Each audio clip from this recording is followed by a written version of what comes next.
So mga dad kuya, laman ng balita ngayon alam niyo na kung sino. And may sinabi siya na parang ang interpretation ko, ako lang naman po mga dad kuya ha, ay parang kinakabahan na siya kay VP Sara.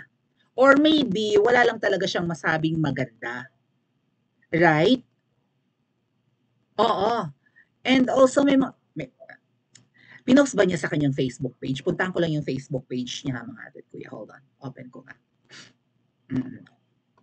And then basahin natin yung balita ng GMA.com patungkol dito sa kung siya baga ay kinakabahan. Dapat siyang kabahan mga at kuya. Dito ko rin po sasagutin kung bakit mukhang mas okay na maging vice president na si Tambalu, si Donald Duck. Okay? Parang mas okay na maging vice president na siya. No? Makita ang mga totoong kulay ng mga hayop. Punta ako sa Facebook page ng ating Pangulo. Parang dito niya sinabi yan eh. May mga pautot-utot siya yan. What? Okay, I'm here at the President's Facebook or official Facebook page. Bagong Pilipinas, bagong mukha, may prinsipyo, may isang salita. Kaibigan ko, siya si may prinsipyo daw, may isang salita. What? Kailan ng isang salita? Diyos ko po, puro drawing. Anyway, dito ba niya binanggit na alam naman ng lahat na ako ay music lover? May ganun-ganun siya. Ano mga pautot-utot yan? Ano mga pautot-utot yan? Oh, mga pautot-utot yan ha? Nasaan yung kanyang pahayag na music lover siya? Parang wala naman. Bisibisihan. Anyway, nagsalita daw ang ating Pangulo, may kick-off rally. Pag-usapan natin yan mamaya mga dad kuya. May ano pala yan, may something itong kick-off rally. Meron silang maitim na binabalak. Mamaya natin discuss ha. Unahin muna natin yung kung bakit. Actually, yung kick-off rally na yun parang may something. Hindi niya dito sinabi. Teka nga, type natin.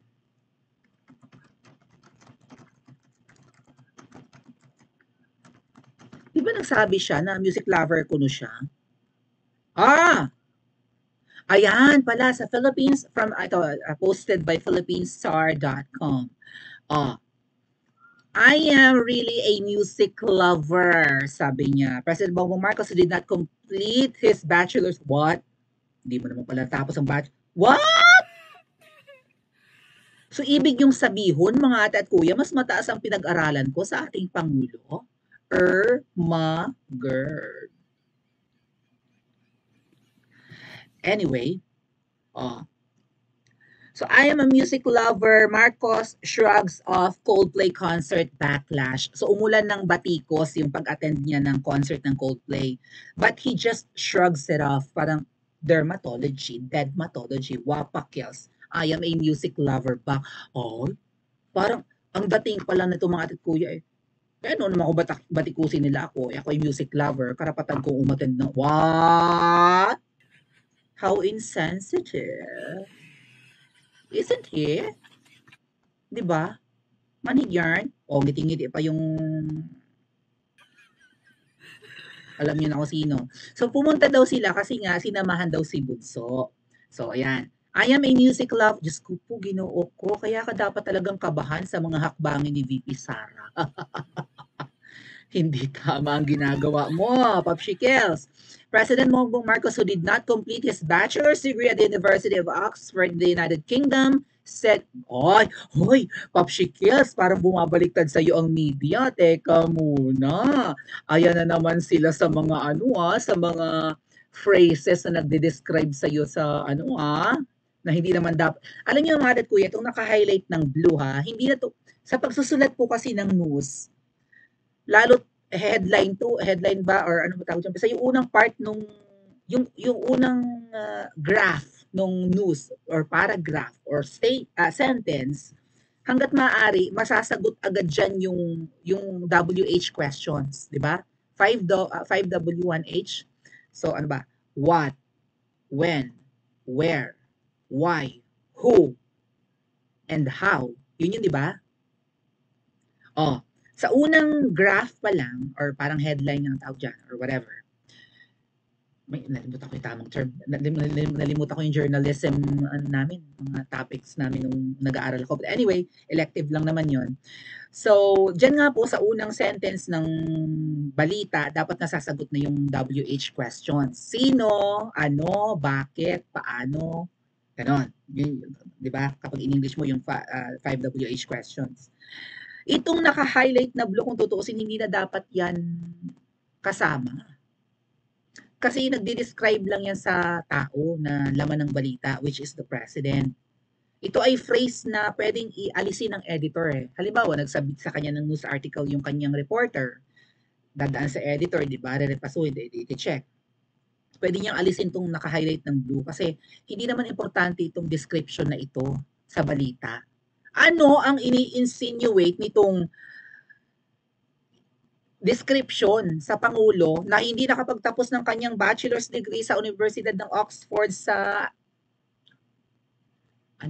Inglaterra? Said he studied music for many years, considers Coldplay to be unmissable. Hindi dapat pinapalampas daw at nag-aral daw siya ng musika ng ilang taon. So ano to, elective ng kanyang bachelor's degree or nag-take siya ng ibang music course or program? And then hindi niya natapos dahil masyado siyang tumutok sa musika. Bakit parang hindi naman siya magaling kumanta? Baka magaling siya sa mga instruments. Pwede naman yun. Pero, Ma'am Shikins, tingnan mo kung magsulat ang media, winawalang hiya ka na, winawalang hiya asawa mo, pansupalpal yan eh. Hindi naman niya natapos ang kanyang, ano ang significance ng description na hindi siya nakapagtapos ng pag-aaral sa kolehiyo, mga ate at kuya? Ito'y simpleng batikos na. Baka kumukulang na sa generosity. So, anyway, masyadong busy sa kung anumang bagay ang mga inampalan. So, baka hindi nila napapansin na ang media medyo may pasimpleng pitik na, no, or bigwas. Anyway, sa usapin na kung parang bakit siya kinakabahan na kay VP Sara. Eto, I think she's also testing the water to see what the reaction will be. Kasi, di ba, yun yung vlog ko kahapon. Di ba? Si VP Sara ay umattend sa isang event somewhere in Davao and sinabi niya na parang gusto niyang tumakbo sa susunod na election. Ang susunod na election, next year yon 2025. And local elections yon, Senate hanggang mayoral or something. Di ba? Local nga. Hindi kasama ang presidential kasi ang presidential elections ay sa 2028 pa. So kung tatakbo si VP Sara sa paparating na election, yun ay 2025 at baka ang takbuhan niya either Senate or House or maybe kongresista ng House of Representatives or mayor ng Davao.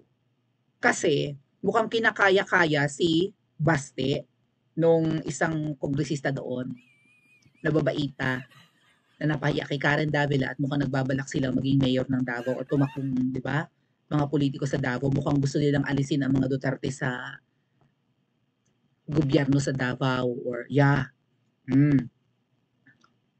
So, dahil sa sinabi ni VP Sara na nagbabalak siya na tumakbo sa susunod na eleksyon, ang sagot lang ni Kuting, actually may pagkakuting ni Roar.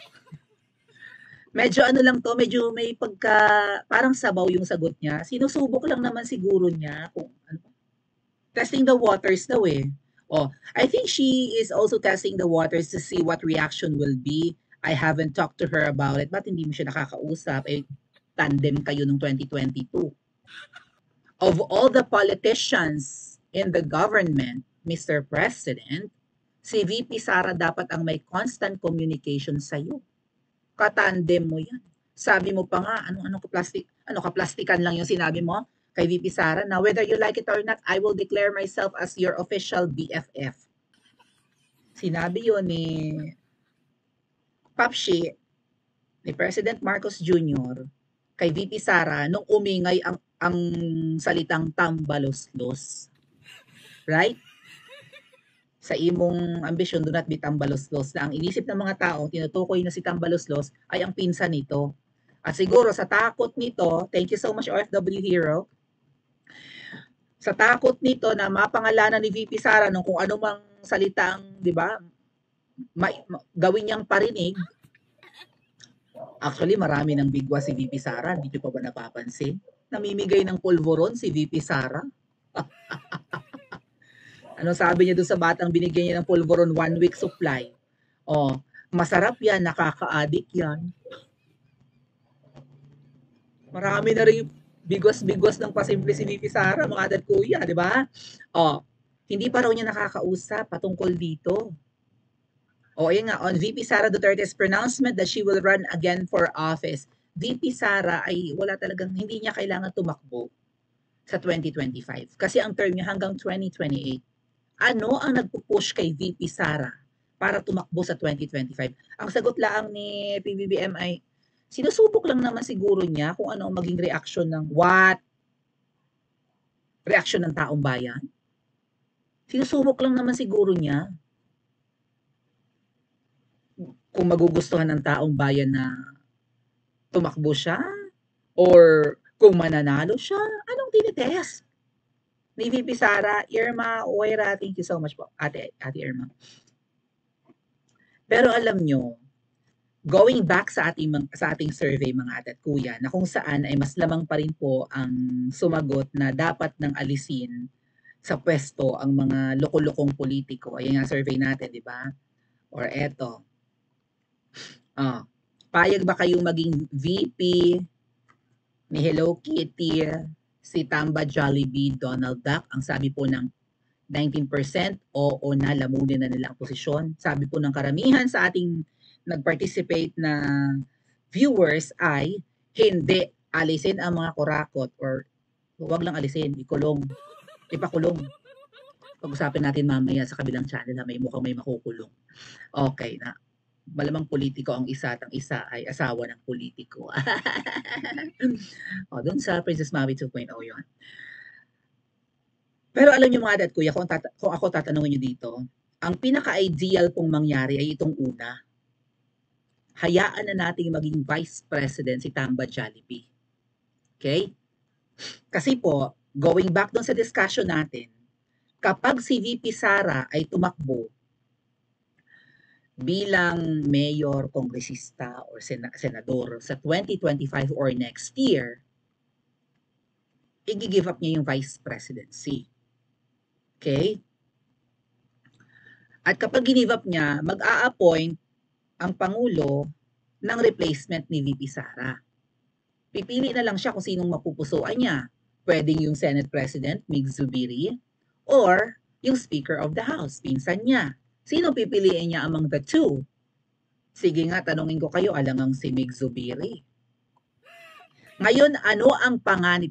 You know what? Itong balak ni, yung pagtakbo ni VP Sara, halimbawa tatakbo siyang mayor ng Davao ulit para pigilan yung mga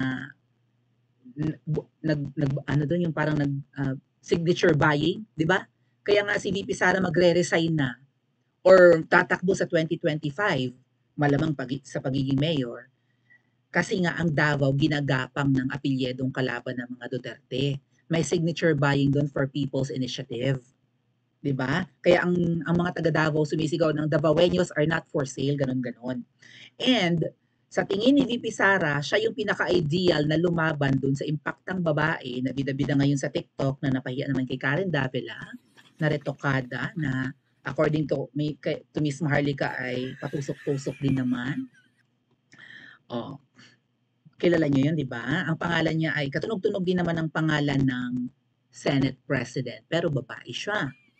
Para siguro kay VP Sara, ang most ideal na tumapat dun sa babaitang gustong agawin ang sa mga Duterte ang pamumuno sa Davao ay babae rin. Kumbaga kung si Baste kasi ang babangga doon sa impactang congresswoman na allegedly yun ang utak sa pagbili ng mga pirma sa Davao, medyo magkakaroon ng reservation si Baste, right? Being the mayor of Davao, kasi babae yun eh. Nandun pa rin yung paggalang ng isang lalaki sa babae. Whereas, kung si VP Sara ang babalik sa Davao at magiging mayor, magsuntukan sila kung kaya makipagsapakan ng retokada ang ilong. Right? Nung retoke ang ilong. na allegedly ay bumibili ng pirma para maituloy ang PI na People's Initiative. Oh, babae sa babae, sabunutan, sampalan, sapukan, mangilag siya kay VP Sara. Ngayon, ito pa mga ate at kuya, sa tingin ko, yung plan ni VP Sara na tumakbo sa local elections, aside from, ano yung strategy yan? Mukhang they're hitting multiple birds in one stone, mga ate at kuya. Aside from pagpapakita yan na wala na talagang unity, at pangita naman dito, hindi, aminado naman siya, wala naman, hindi pa raw niya nakakausap ang pangalawang pangulo. What does it say? Walang unity. Buwag na. Pinapabayaan niya si VP Sara, ang binababoy ng kamag-anak niya. And eto nga, kahit na nagsalita ito na hindi siya papayag at hindi niya papayagang makialam ang ICC dito, pautot lang yon. Kung baga siga-sigaan, tingin ko siga-sigaan lang yun na term kasi nga napahiya doon sa concert. O ayan, kailangang bumawi para makalimutan itong ingay na ito ng concert, mga ate at kuya. O, okay lang sana kung umatid siya ng concert at dinanas niya yung traffic, ay umatin kasi ng concert gamit ang helicopter na for sure million ang gastos. Aside from the tickets, yung kasama sa, 'di ba? Yung kasama sa helicopter, syempre security guards or PSG at kung ano-ano pang alipores, o mga malamang personal assistants, kung ano pa, fuel ng helicopter, malaking gastos 'yun mga ate at kuya. Manood ka, sige. Kung gusto mo, mag-check-in ka sa hotel malapit sa Philippine Arena dyan sa Bulacan. Pero hindi yung napakamaluho naman ang pagpunta nyo, helicopter talaga. Nakaiwas ka nga sa traffic, ang mga tao namang umattend doon, even yung performer na Coldplay, ay naranasan ang kalbaryo at impyerno ng traffic. Okay? So going back, wala nang unit team. And also, another thing, kapag si VP Sara ay tumakbong mayor, kailangan itong humanap ng kahalili ni VP Sara. For sure kasi mananalo si VP Sara ang mayor ng Davao. Pwede rin siyang tumakbong kongresista para kasama niya sa kongreso yung babaitang retokadang napahiya kay Karen na di umano'y bumibili ng boto doon sa, bumibili ng pirma sa Davao. Or pwede rin tumakbo si VP Sara as senator para yung crocodile farm na yan ay mabulabog kasi may Duterte doon. Even yung lower house, yung House of Representatives, mabubulabog yan. May 'di ba? Mayroong papalag sa naghahari-harian doon at naghahari-harian ngayon sa Pilipinas. One thing na sa tingin ko strategy yan mga ate at kuya na si VP Sara tatakbo sa local elections next year, mapipilitan po kasi itong mag-appoint ng papalit sa kanya at malamang sa alamang ang i-appoint nito ay ang pinsan. Ay ang pinsan naghahangad na maging, 'di ba, maging presidente.